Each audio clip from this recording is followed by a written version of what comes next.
The president about 10 minutes ago tweeted about vote-by-mail absentee voting. He says, in Florida, the election system is safe and secure, tried and true. What, in his view, changed? Was he advised by Republicans that he was potentially suppressing his own vote by stoking unfounded fears about mail-in voting? And will he admit now what is the fact that voting across the country by mail is safe and secure and tried and true? Well, the president has always said that absentee voting for a reason is different than mass mail-out voting like what Nevada is seeking to do, which leads to mass It's the fraud. same thing. And also, I'd refer you to the campaign on this, but there was a victory in Florida with regard to ballots. So I believe that's what he was referencing. Would refer you to the campaign for details on that. But he's been unmistakably clear that when you have this mass mail-out voting like what Nevada wants to do, the consequences are real. When the Las Vegas Journal-Review was reporting, did extensive and very good reporting on Nevada's first all-male primary election. They note that there were photos of ballots tossed in trash cans, littering apartment mailbox areas, dozens pinned on the complex's bulletin boards in various apartment complexes.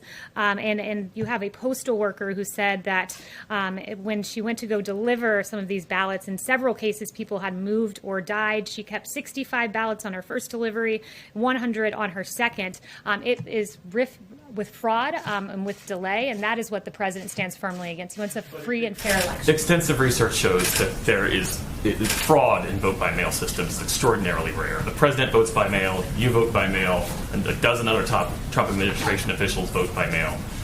So with regard to the absentee system, that's right, and there is ample evidence of fraud.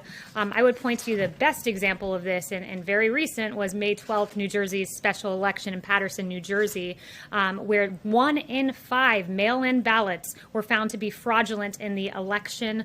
New Jersey officials were charged in that case, and resident Ramona Javier said this is corruption, this is fraud. There are 8 relatives and immediate neighbors she knows of listed as having voted, but who insist they never even received a ballot. There are ample examples of fraud, and we can get those to you more than just Paterson, New Jersey. Another question on a different issue. What can the administration tell us about the deadly explosion in Beirut? What led to it? So that was breaking as I came out. We're tracking it closely, and just rest assured that we're taking a very good look at that.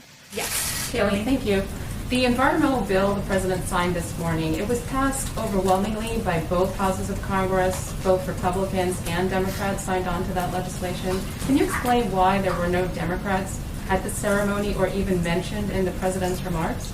The president is very proud of what happened today, the single largest investment in America's national parks and public lands in history, the most significant conservation achievement since Teddy Roosevelt won the support of more than 850 conservation groups, and it provides $900 million a year and permanent funding to the Land and Water Conservation Fund. And you're asking about recognition of congressional Democrats right now, and the only thing that we're recognizing about congressional Democrats right now is how appalling it is that there are Americans who are going without paychecks because they refuse to partner with Martha McSally, Republicans, and the president in ensuring that those payments go out.